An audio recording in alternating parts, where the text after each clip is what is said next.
Okay. The Shadowlands intro questline is skippable. They've done it. You know... Now, I have several questions, but... Yeah, so it's funny. I don't think this is new. Let me just think for a second. I'm fairly sure I did it when the 9.1.5 PTR went up straight away, because I immediately went and started Threads of Fate on level 48 Shaman. Yeah, no, this isn't actually new. Did it only hit the PTR notes recently? Yes, but it's been in PTR since live. Unless maybe they turned it off very quickly after, but as soon as the PTR went up, I went and tried, because I wanted to try Threads of Fate in Torghast, and I did that on the 48 Shaman, but I did that by skipping the Mo intro. So I think this isn't actually new, but, you know, it's now codified as something that's actually happening, and there's details on it now. So Yeah. So to do those details, basically, alt characters can now choose to skip the introductory Shadowlands quest line that takes place in the Maw by speaking to Whitemane or Nazgrim after accepting the Chilling Summons quest. Please note that to enable this skip, you must have logged into a level 60 character who has completed the Maw introduction. For those who've already begun the intro questline, Jaina Proudmoore in the Forlorn Respite Cave will now offer to skip the rest of the intro after the A Flight from Darkness quest is completed and before leaving the cave. So you could still get stuck in there, but the point basically is you can skip the damn thing if you want to, which is great. Now, the big question that I have is, this is a genuine question. I'm very confused why it was not like this from launch. When it was like this from launch in Battle for Azeroth, and I believe the Legion Broken Shore skip, was that there at launch, or did that just come in decently quick? I think that came in decently quick. I don't remember being there at launch. Yeah. So, look, it's really quite strange that it wasn't there. It could just have been the situation, though, that they they had to delay this expansion by a month. They were maybe just crunching towards it, and they didn't get around to doing it. I have no idea. Like, it's the sort of thing where there's lots of stuff about, like, the state that your character is in as it pertains to the world from a technical sense. Yeah. I don't know if whatever way this was done, there was, like, some weird hitch that was a blocker, and now they've got the engineering time to work around it.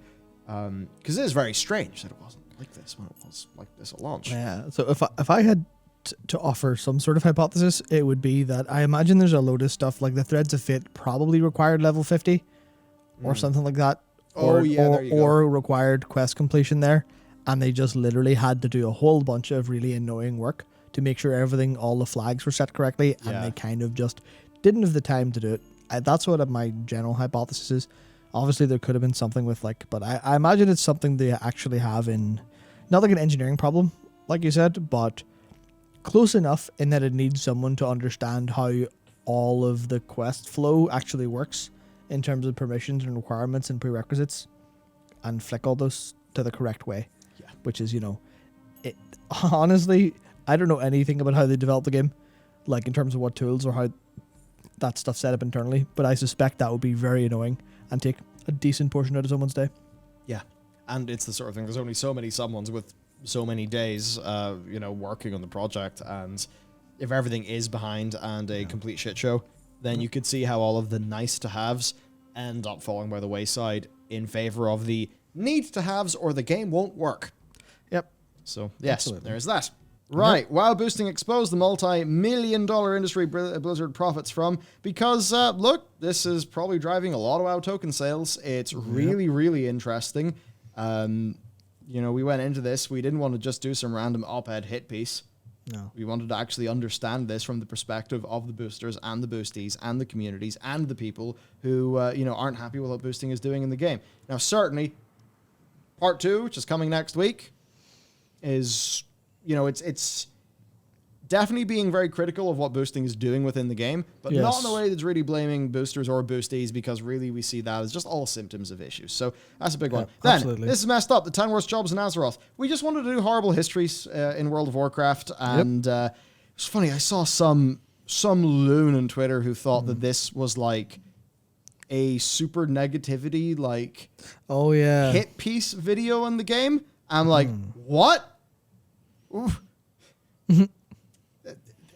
We're talking about a gnomish sweatshop because it's a really fun, odd little story, an odd quirk of the game. So, look, man, 10 worst jobs in Azeroth, because there's really just funky stuff going on in the WoW lore that is a bunch of fun, and certainly Goblin Sappers and their like do not get a great time. Basically, fuck all anyone watch this video. I think one of the reasons is that, all sort of World of Warcraft interest is a bit of an all-time low. But certainly, if you've ever liked Azeroth, I would recommend giving this one a shot. John puts so much work into it, and it does kind of break our hearts whenever, John and Laced as well. Whenever, and Jared leading the script, obviously. Of course, yeah. It just kind of breaks our heart whenever, I don't know, whenever the stuff we're actually passionate about and really want to make gets hit by everything else. So there's that. If you watch something after this, watch that. And chances are you probably haven't, because like 8 people watch that. I mean, not literally 8. Yeah. But, compared to what usually sort of goes on the channel. And then for news, a little bit of talk about Diablo 2 Resurrected. Seems like it's that thing where, it's like the actual game and remaster is great. Asterisks, bugs, things not fixed from beta, so maybe we need to do a follow-up there. There actually might be a little bit more to cover, but sort of our initial thoughts. Going deep into, SEC. We touched on that earlier. If you want a more deeper dive, check it out there. Same goes for the Overwatch 2 Big Boss Man going. Then, Deathloop. We just found that to be interesting because there was... it's good. What's in this video has led to me enjoying Deathloop a lot more than if I think I would have played the natural way I would have played a game like that. So it's, Matt, what you said definitely allowed me to be more in sync with the designers. Good. And I think get an experience that is closer to what the critics have said. Certainly for a lot of players, there's stuff going on there. China, we're not going to shy away from when they're doing bullshit. They're basically just trying to, launch a whole thing on effeminate men, which, that's... Think about what that could be the gateway to. I'd rather not, but sure. Yeah. Battlefield, delay happening. Diving into that, what could be going on. If you know anything about me, Battlefield 2, Battlefield 2142, even playing a little bit of Vietnam in the LAN center. Nice. Coleraine, sadly, LAN center is now gone. Splitgate, 100 mil. They've got 100 mil. They're going to be trying to do some real big shit with that 100 mil, so pretty interesting. And then, Paradox, they had their drama. The new CEO actually got in and straight up admitted to, a professional whoopsie. And, going into that, seeing what is up in the situation. So there's a quick summary of our content. Of course, though, for the news channel and stuff, we've got, we recorded a bunch today. We've got things coming. Excited for people to get their hands on the Kenna video because we feel like that game was a bit hard done by and perhaps just revealed some issues with the game review process. I mean, you compare an 1,100 word, review with, say, an in-depth one from what somebody could be doing in YouTube, and it's like, man, the difference is pretty big. Yep. And also, I actually just think that YouTube is fundamentally a better medium for a game review because of course it is. You can see the game. Yeah. So, yeah, some stuff there. Surprisingly enough, that might be an important part of it. May just be. So that is it. That is it for us today. We're very busy. Soon I'll tell you what Thomas is doing on Tuesday whenever I'm able to, because it's really fucking cool. I never saw this coming, and it's cool and exciting. And I mean, certainly for him as, maybe for him as a playwright and play director before doing all of this. I think it's probably a pretty darn cool moment. Moment for him and absolutely and people. And man, there's also things happening with us in the content space, non-game, and then in the game space. Basically, it's all happening at once. Yep. Yeah. We've got a mighty period of time coming up. Yeah, and goddamn, if we are going to launch some things with the studio tour, there's a little bit of sprucing up I really want to do. There's a lot to do. So, to be fair, it's a little nicer in here than it was a while ago. Matt did a bang-up job here. It was like I went for an hour and a half, I came back, and boom, the place is so much more, less of a literal death trap. Because I think if you've ever worked in a studio, like around enough cameras and lighting gear, no matter what, they always descend into a death trap within like zero time.